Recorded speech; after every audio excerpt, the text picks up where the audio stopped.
Alright guys, here's a look at my 2021 Hellcat Durango.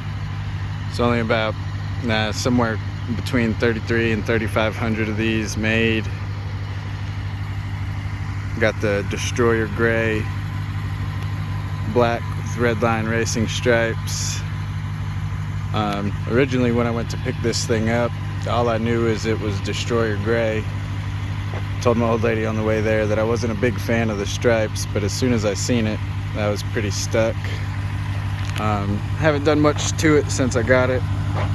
I've got reflective Concepts overlays on all my decals. They're pretty nice. They're